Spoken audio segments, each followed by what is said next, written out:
Untuk informasi lebih lengkap dan berita terkait, klik link di deskripsi. Jangan lupa subscribe channel kami di YouTube dan juga install aplikasi CNBC Indonesia di Google Play Store dan App Store untuk mengikuti perkembangan berita ekonomi dan bisnis terkini. Persentase limpahan tambahan jumlah konsumen akibat shifting down tadi yang akhirnya membeli end product dari ITIC, seberapa besar sih Pak, gambaran bagi kami Pak?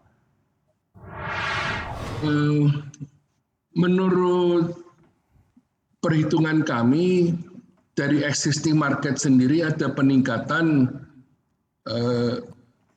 yang cukup baik, namun karena kita juga membuka pasar-pasar baru dan juga ada limpahan ini, menurut kami limpahan dari shifting down ini mungkin bisa mencapai 40% dari pertumbuhan kita ya Pak Erwin. Oh, besar sekali Pak Joni ya.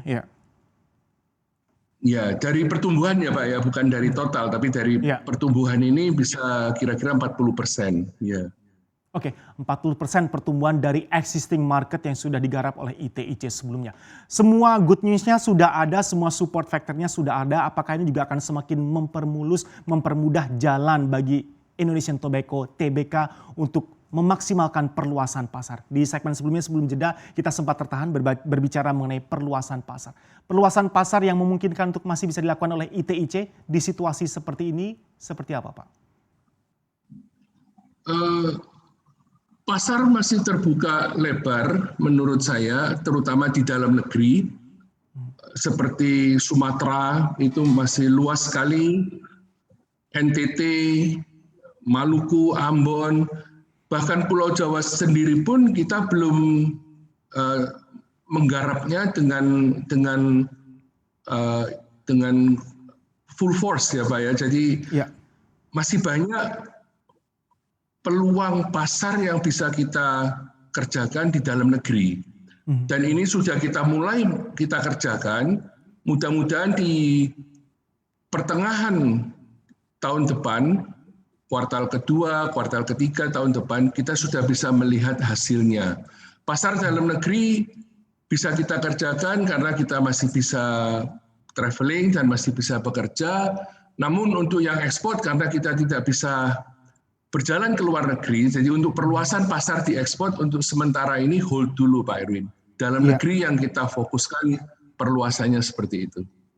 Bersama dengan pemain-pemain lain di industri serupa, pangsa pasar yang dicakup oleh ITIC ini ada di kisaran besaran berapa sih Pak untuk Indonesia kalau kita belum berbicara mengenai ekspor?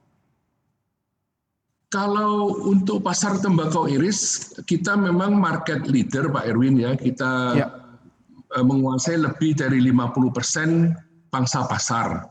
Ya, itu tidak termasuk ekspor. Kalau ekspor, dunianya sudah beda lagi dan pemainnya pun kelasnya beda lagi, sehingga disinilah tuntutan kita untuk benar-benar memperhatikan kualitas, konsistensi kualitas kita, harga, jadi kita harus terus efisiensi ke depannya, terus menjaga kualitas. Disinilah kita memperkuat daya saing kita dalam keadaan pandemi seperti ini, kita gunakan untuk banyak pembenahan, banyak evaluasi supaya tahun depan kita bisa lebih kuat lagi daya saing kita.